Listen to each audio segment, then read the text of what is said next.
In March of 1944, maintenance logs from the 352nd Fighter Group at RAF Bodney recorded something unusual.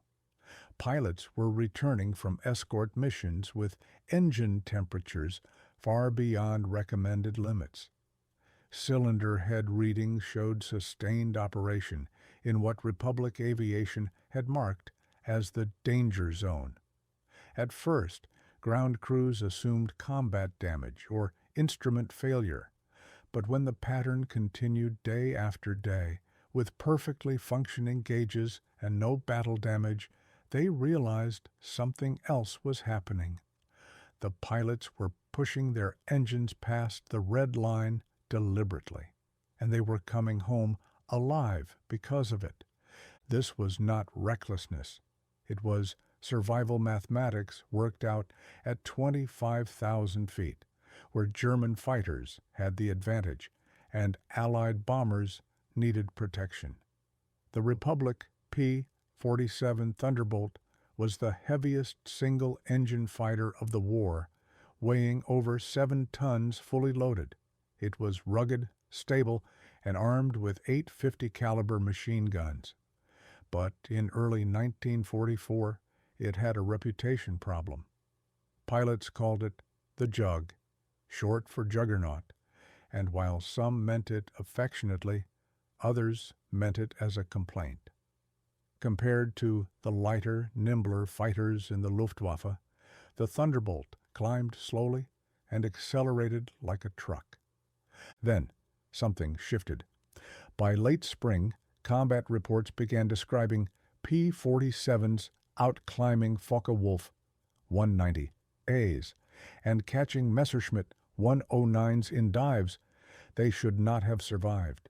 The aircraft had not changed. The pilots had discovered something the engineers had not written in the manual. They learned that the Pratt and Whitney R-2800 double wasp engine, one of the most powerful radial engines ever built, could endure far more abuse than anyone had dared to test. And when you pushed it beyond its official limits, using a technique that seemed to violate every rule of engine care, it gave you speed and climb rate. That could mean the difference between shooting and being shot. This is the story of how American fighter pilots turned a design constraint into a tactical advantage. It is about the moment when desperation met engineering tolerance, and men learned to trust metal and fire in ways no one had planned. It is about war emergency power, water injection, and the strange alchemy of knowing exactly how far you could push before something broke.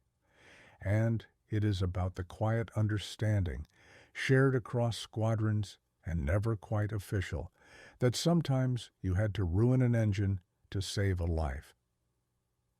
The P-47 Thunderbolt entered combat over Europe in the spring of 1943. It was designed around a single ambitious idea: build the toughest, most heavily armed fighter that could escort bombers deep into enemy territory and survive the flak and fire that lighter aircraft could not. Republic Aviation succeeded in that goal. The Thunderbolt could absorb punishment that would destroy other planes. Pilots came home with cylinders shot out, wings punctured, and tail sections shredded. The airplane kept flying.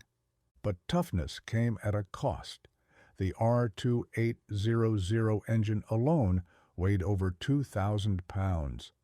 Add the turbocharger system, the armored cockpit, the ammunition for 8 guns, and the fuel for long-range missions, and you had an aircraft that weighed twice as much as a Spitfire. That weight was manageable in level flight, where the big engine and turbocharger gave excellent high-altitude performance. It became a liability in a climbing fight. German pilots noticed this immediately. Luftwaffe tactical reports from mid-1943 noted that the American Thunderbolts could be drawn into climbing engagements and separated from their formations. A Messerschmitt Bf-109G could outclimb the P-47 below 15,000 feet. A Focke-Wulf FW-190 had a better roll rate and could reverse direction faster. If you forced the jug to chase you upward from medium altitude, you could gain separation, reposition, and attack from above. American pilots knew this too. They read the after-action reports. They attended briefings where intelligence officers explained German tactics, and they understood that in air combat, altitude is life. The fighter above you controls the engagement. He decides when to attack and when to disengage. You are reactive, defensive, working at an energy disadvantage. For bomber escorts flying over Germany in 1944, that disadvantage could be fatal. If you could not climb with the enemy, you could not protect the bombers. And if you could not protect the bombers, men died in burning fortresses over Schweinfurt and Regensburg. So pilots began experimenting. They had been trained to operate their engines according to the performance charts in the pilot's manual. Those charts specified power settings, manifold pressures, and RPM limits for different altitudes and airspeeds. There was a column marked military power for combat situations, and another marked normal rated power for cruising. The charts were conservative by design. Republic and Pratt and Whitney had built-in safety margins to ensure engine longevity. An engine that followed the manual could run for hundreds of hours between overhauls. But some pilots started noticing that the engine could give more. On days when they pushed the throttle forward a little farther than recommended, when they let the manifold pressure climb a few inches beyond the red line, the airplane responded. It climbed faster, it accelerated harder, and the engine, though running hotter and rougher, did not immediately fail. This was the beginning of the understanding that would spread quietly through fighter groups across England. The R-2800 had reserve capacity that the manual did not advertise, and if you were willing to trade engine life for performance, you could access power that changed the fight. The Pratt and Whitney R-2800 Double Wasp was not a delicate machine. It was an 18-cylinder twin-row radial engine that produced 1,800 horsepower in its early versions and over 2,300 in later models with water injection.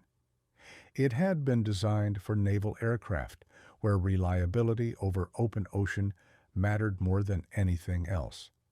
The tolerances were tight, the construction robust, and the cooling system effective even under high power settings. Radial engines have certain advantages in combat. The cylinders are arranged in a circle around the crankshaft, air-cooled by the propeller's slipstream. There is no liquid coolant to leak when punctured by gunfire. If one or two cylinders are damaged, the engine can often continue running on the remaining ones. This made the R-2800 a natural choice for a heavily armed, long-range fighter expected to take damage and bring its pilot home. But the designers at Pratt and Whitney had also included something less obvious: structural margin.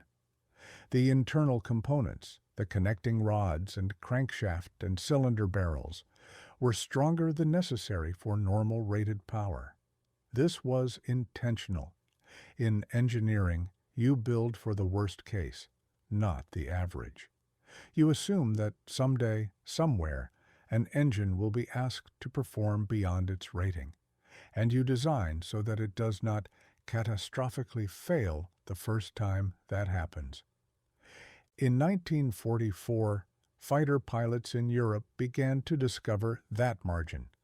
They found that if you advanced the throttle to 52 inches of manifold pressure Instead of the manual's limit of 48, the engine produced significantly more power. If you pushed it to 56 inches, even more. The cost was heat. Cylinder head temperatures climbed into the 400-degree range, well above the sustained operating recommendation. Oil temperatures rose. The engine ran rough, with increased vibration and occasional backfiring.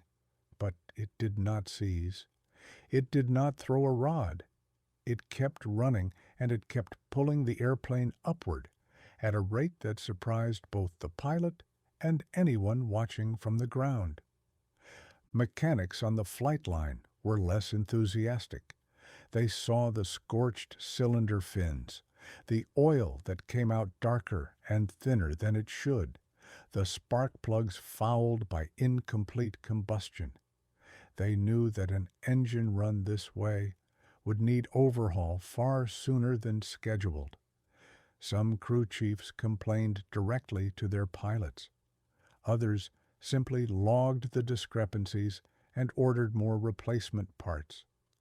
There was a tension between the men who flew and the men who maintained, but most ground crews understood the reality. A pilot who came home with a worn-out engine was better than a pilot who did not come home at all. The unofficial name for this technique began to circulate: War Emergency Power, or WEP. It was not yet an official setting. That would come later, as engineers and technicians formalized what pilots had discovered on their own. In early 1944, it was simply what you did when you needed to climb fast, when a Focke-Wulf was rolling in from above and you had seconds to gain altitude or die. You pushed the throttle all the way forward, past the red line, into a range marked emergency use only. You felt the engine roar and shake. You watched the needles swing into cautionary arcs. And you climbed. Republic Aviation and the Army Air Forces were aware that pilots were exceeding engine limits. By mid-1944, the practice was too common to ignore. Rather than reprimand pilots or issue stricter operational orders, engineers decided to support what was already happening in combat.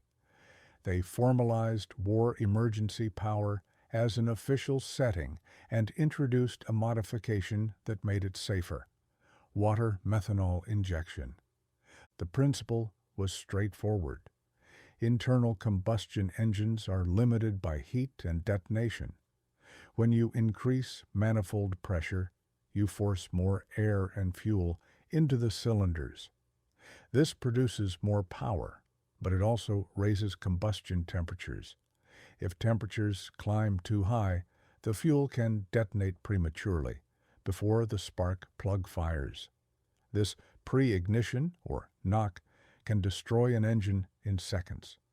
To prevent this, you need to cool the intake charge. Water injection does exactly that. A 50-50 mixture of water and methanol is sprayed into the engine's intake system just before the air enters the cylinders. The water evaporates instantly, absorbing heat and lowering the temperature of the compressed air. This allows the engine to tolerate higher manifold pressures without detonating. The methanol prevents the water from freezing at high altitude and adds a small amount of additional fuel to the mixture. Starting in the summer of 1944, P-47s began arriving at European bases with water injection systems installed. A 15-gallon tank was mounted behind the cockpit. A switch on the instrument panel activated the system, and a light indicated when it was in use. Pilots were instructed to use water injection only in short bursts, no more than 5 minutes at a time, and only when necessary for combat survival. The system gave an additional 300 horsepower at full throttle, boosting the engine from 2,300 horsepower to 2,600. The difference was dramatic. A P-47 with water injection could climb at nearly 4,000 feet per minute under emergency power. It could accelerate from cruising speed to maximum speed in seconds. In a fight, this meant you could break an enemy's angle of attack by outclimbing him, or you could run down a fleeing aircraft that thought it had separation. Luftwaffe pilots, accustomed to the earlier Thunderbolt's sluggish climb, found themselves surprised by P-47s that suddenly surged upward and matched their altitude. But the system still demanded discipline. 5 minutes of war emergency power, even with water injection, put immense strain on the engine. Pilots had to know when to use it and when to throttle back. Push too early, and you might exhaust the water supply before the critical moment. Push too late, and you might not survive to use it. Combat became a game of energy management where every decision about throttle position and power setting had consequences measured in altitude, speed, and engine life. Some pilots developed an intuitive feel for it. They could sense by sound and vibration exactly how much the engine would tolerate. Others followed strict procedures, watching the gauges and counting seconds. Either way, the result was the same. The P-47, once considered a heavyweight with limited climb performance, became one of the most versatile fighters in the European theater. And it happened because pilots had been willing to ruin engines, and engineers had been willing to help them do it safely. By autumn of 1944, the combination of war emergency power and water injection had changed how American fighter groups operated over Europe. Mission profiles that once seemed impossible became routine. Bomber escorts could now react to German fighters with speed and aggression that matched or exceeded the enemy's. Consider a typical scenario from that period. A formation of B-17 flying fortresses is en route to a target deep in Germany, escorted by P-47s from the 56th Fighter Group. At 24,000 feet, radar controllers on the ground warn of enemy fighters climbing to intercept. The Thunderbolt flight leader scans the sky and spots contrails above and to the south. Messerschmitt 109s, perhaps a dozen of them, positioning for a high-side attack on the bombers. In 1943, the P-47 pilots would have faced a difficult choice. They could try to climb and engage, but the 109s would likely maintain their altitude advantage and dictate the terms of the fight. Or they could stay with the bombers and accept that some enemy fighters would get through. Either option meant risk and potential loss. In late 1944, with water injection available, the calculus changed. The flight leader toggles the water injection switch, advances the throttle to maximum, and begins a steep climbing turn toward the enemy formation. His wingmen follow. The ER-2800 engines roar, manifold pressure climbs to 70 inches, and the Thunderbolts begin ascending at nearly 4,000 feet per minute. The German pilots see the Americans climbing and assume they can maintain separation, but the P-47s keep coming, closing the altitude gap faster than expected. Within 2 minutes, the Thunderbolts have climbed 3,000 feet and positioned themselves slightly above the Messerschmitts. The German formation breaks. Some dive away, others turn to engage. The fight becomes a swirling melee, but the initial advantage has been neutralized. The bombers continue unmolested. Several German fighters are damaged or driven off. One P-47 returns with an overheated engine that will need replacement. But no bombers are lost and no American pilots are killed. This pattern repeated across hundreds of missions. War emergency power became part of standard fighter tactics. Pilots learned to anticipate when they would need it and to conserve it for critical moments. They learned to recognize engine sounds that indicated trouble and to throttle back before damage became catastrophic. And they developed a shared understanding that the airplane could take more abuse than anyone had originally believed, as long as you respected the limits and understood what you were trading. There was also a psychological dimension. Knowing that you had reserve power, that you could call on something extra when the situation demanded it, gave pilots confidence. Confidence affected decision-making. A pilot who believed his aircraft could outclimb or outrun the enemy was more likely to press an attack, more likely to defend his bombers aggressively, and less likely to disengage prematurely. This shift in mindset, subtle but real, contributed to the growing effectiveness of American fighter operations in the final year of the war. Every advantage carries a price. For the P-47's war emergency power, the price was paid in engine longevity and maintenance hours. An R-2800 operated strictly according to peacetime standards could run for 800 hours or more between major overhauls. An engine regularly pushed to war emergency power might last 300 hours. In extreme cases, where pilots habitually exceeded limits, engines failed after fewer than 200 hours. Crew chiefs and mechanics dealt with the consequences. They pulled cylinders that had cracked from thermal stress. They replaced pistons scored by inadequate lubrication at high temperatures. They cleaned carbon deposits from intake valves and spark plugs, debris left by incomplete combustion during high-power climbs. They balanced propellers that had been stressed by extreme RPM swings. The work was constant, demanding, and often frustrating. Some maintenance officers tried to track which pilots were hardest on their engines. They kept informal records, noting who came back repeatedly with high cylinder head temperature reports and who operated more conservatively. There was never official punishment for overusing war emergency power, since it was an authorized combat setting.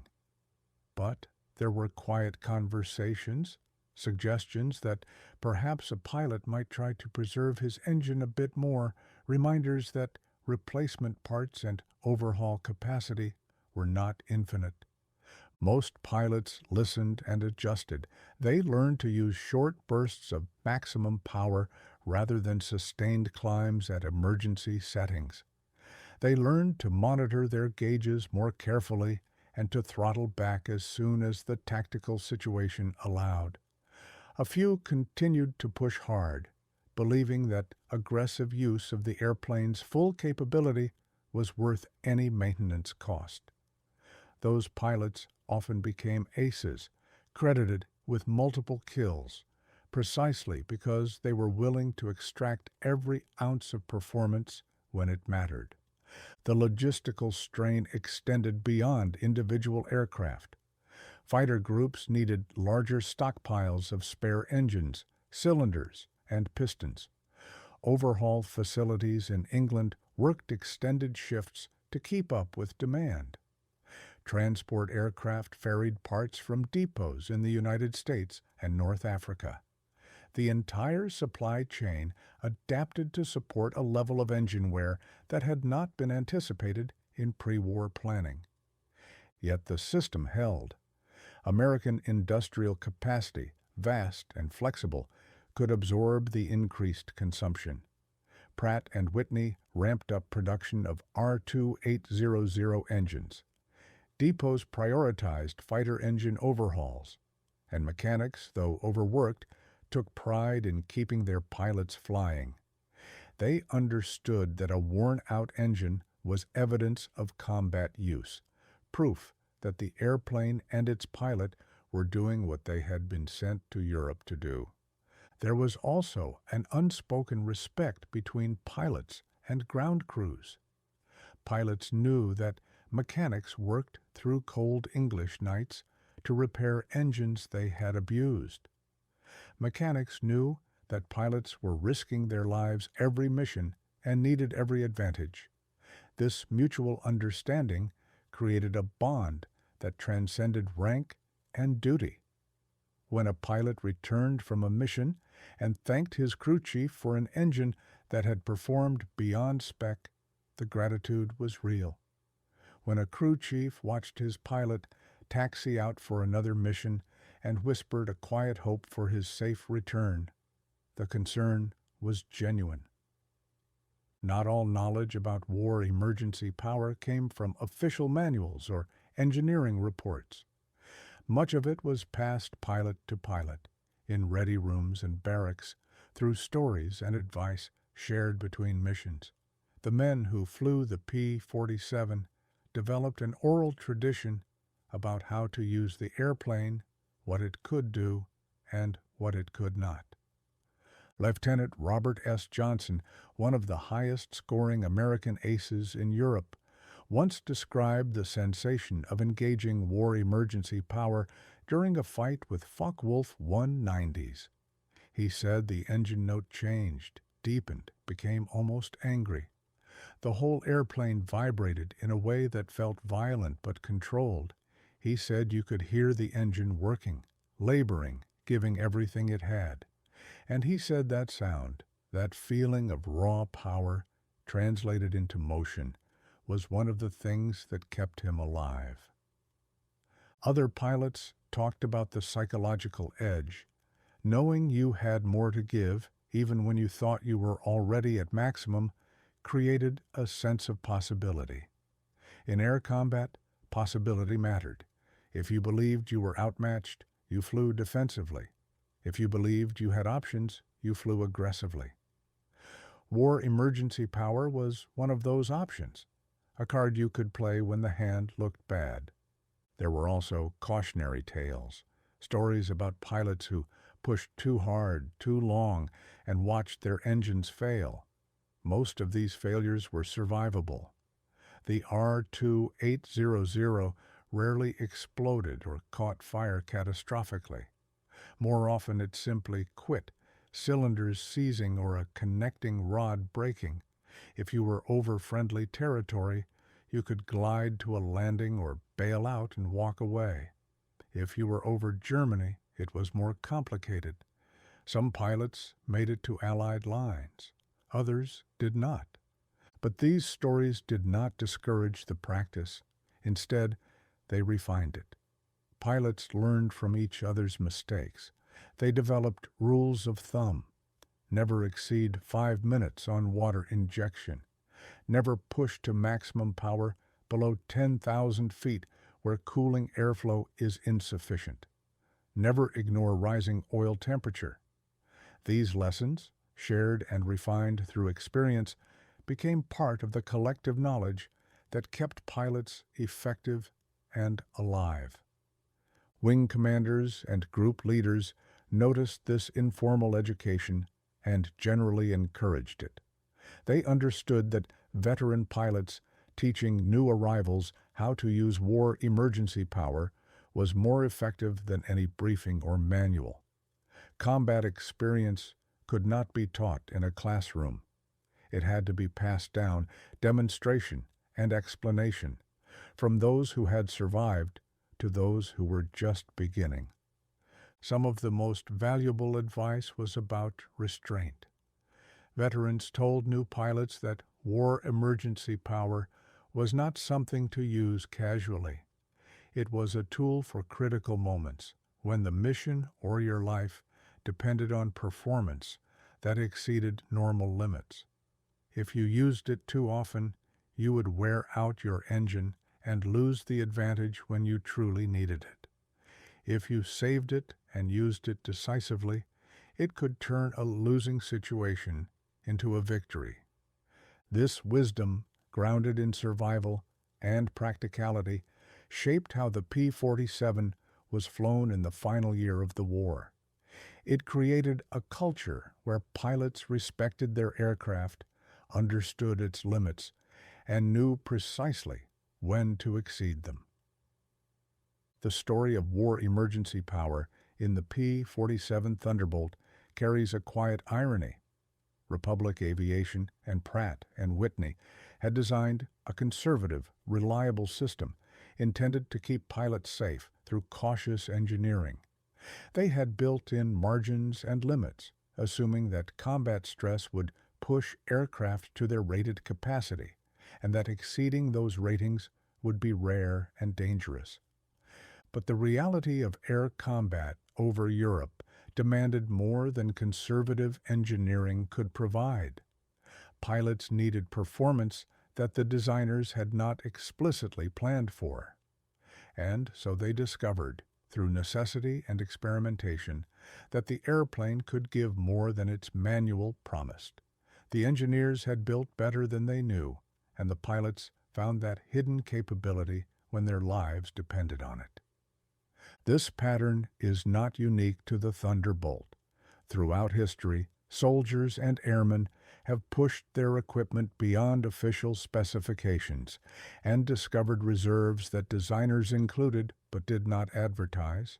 Sometimes this leads to disaster. Other times, it reveals possibilities that change how wars are fought. In the case of the P-47 and the R-2800 engine, the outcome was positive. The airplane became more versatile, more survivable, and more respected. By war's end, Thunderbolts had flown more missions and destroyed more enemy aircraft and ground targets than any other American fighter in Europe. Part of that success came from rugged construction and heavy armament, but part of it came from pilots who learned to extract performance the engineers had hidden in structural margins and thermal tolerances. After the war, when engineers at Republic and Pratt and Whitney reviewed combat usage data, they found that their conservative ratings had been appropriate. The engines that failed due to overuse were exceptions, and most failures occurred in ways that allowed pilots to survive. The margins they had built in, expecting occasional exceedance, had been used exactly as intended, though far more frequently than anticipated. This led to changes in how military aircraft were designed and operated. Future engines included formal war emergency power settings with clear documentation and limits. Water injection became standard rather than retrofitted, and training programs began to teach pilots not just how to fly conservatively, but how to recognize when exceeding limits was justified and how to do so safely. The P-47 pilots of 1944 and 45 did not know they were influencing future aviation design. They were simply trying to survive, trying to protect the bombers they escorted, trying to complete their missions and return to England. But in doing so, they wrote lessons that would be studied and applied for generations. By the spring of 1945, as the war in Europe entered its final months, the P-47 Thunderbolt was no longer called slow or cumbersome. It had earned its reputation through thousands of missions flown by pilots who understood both its strengths and the hidden reserves it could provide. The practice of using war emergency power had become standard, formalized, and supported by engineering modifications that made it safer and more effective. The cost had been measured in engines overhauled, mechanics exhausted, and logistics stretched. But the benefit had been measured in missions completed, bombers protected, and pilots who came home. In the calculus of war, this was a trade worth making. There is something worth remembering in this story beyond tactics and engineering. It is the idea that sometimes the rules we follow for safety and longevity must be reconsidered when circumstances demand more. The designers who built margins into the R-2800 did not intend for those margins to be used routinely, but they were wise enough to include them, understanding that the future is unpredictable and that someone someday might need more than the manual promised. The pilots who discovered those margins were not reckless. They were pragmatic. They understood the cost of pushing their engines beyond limits, and they accepted that cost because the alternative was unacceptable. They trusted their aircraft, their training, and each other, and they developed a relationship with their machines that went beyond the official specifications printed in manuals. In a busy world, it is easy to forget these details, these small human stories embedded in technical history. But they matter. They remind us that engineering is not just about numbers and tolerances. It is about anticipating the unpredictable, about building in grace for the moments when everything will be asked of a machine or a person. And they remind us that the people who use technology often understand it in ways that its creators did not foresee. The mechanics who kept those engines running, who worked through cold nights to replace worn cylinders and scored pistons, were part of this story too. Their frustration and their pride were both justified. They kept the fighters flying, mission after mission, knowing that every repaired engine was another chance for a pilot to come home. If this story moved you, if it brought to mind memories of people who pushed past limits when it mattered, or who maintained machines with care and skill, share your thoughts below. Your memories and reflections keep these histories alive. We are building a quiet corner for those who remember and for those who want to understand. Thank you for taking these calm minutes to remember. In the noise of the present, stories like this one offer perspective. They show us ingenuity, sacrifice, and the strange mathematics of survival that men worked out in the air over Europe 80 years ago. This was One Whisper from the Second World War. Thank you for listening.